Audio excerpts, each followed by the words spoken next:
Yet today, disinformation and hate speech have become matters of grave concern. In the aftermath of the last year's popular uprising in Bangladesh, certain vested groups deliberately spread false narratives, and such disinformation continues even now. The problem has been compounded by the deliberate use of fake news and artificial intelligence-driven deepfakes, which make the situation even more dangerous. One of the first thing said that let's revive SARC. Many of you are familiar with SARC, is Association of the South Asian countries like Bangladesh, India, Pakistan, Sri Lanka, and all, Maldives. They had an association of countries. It's a wonderful idea. It's like a European Union.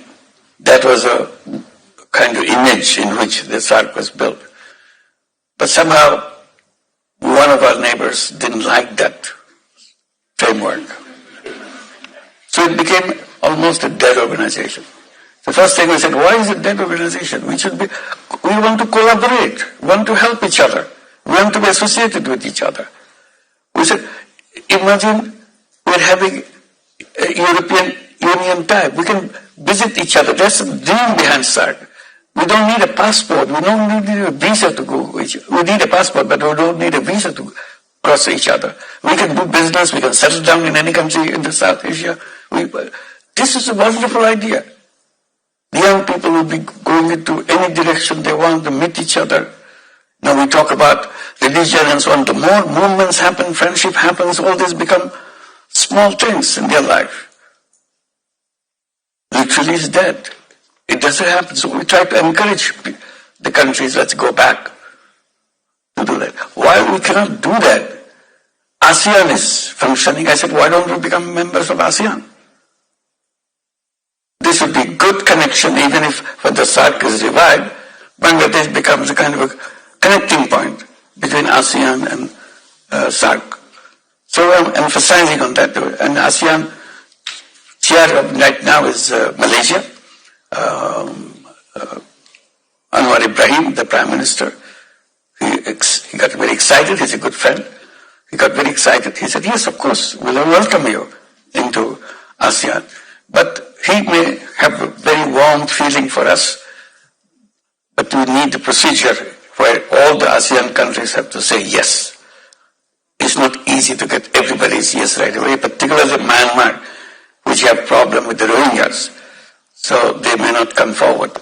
But we'll work on it. We don't see this would begin permanent trouble between Myanmar and Bangladesh. We don't have to have that. So we have to resolve all these issues. Rohingyas can go back to Myanmar, to their home, to their businesses, to their professions, and we'll have good relationship with Myanmar. Having this kind of conflict with each other doesn't help anybody. So we have to resolve that.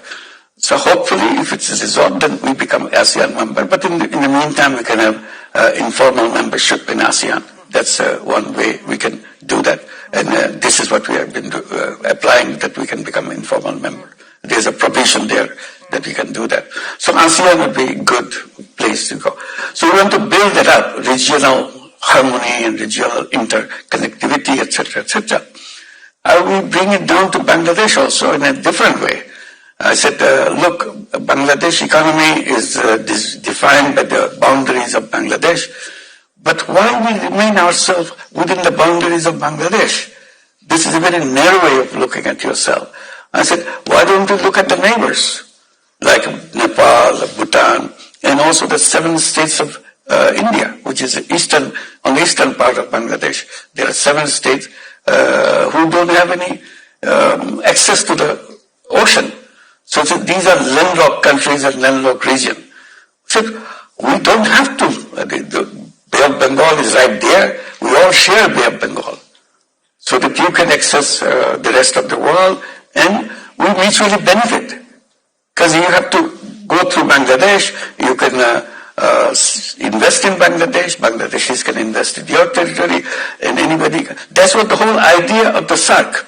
So So if we can't do the whole SARC, then we can have a mini SARC of our own in a business deal, not political or any formal treaty or something. You need it. Nepal has to access ocean because all these goods and services coming back and forth need the access to the ocean. And in the process, all of us benefit from that. So I said, we think about the regional economy. So this is what we should be doing. We have problems with India right now because they didn't like what the students have done. They're hosting Hasina, who's the former Prime Minister, who created all this problem and killed the young people.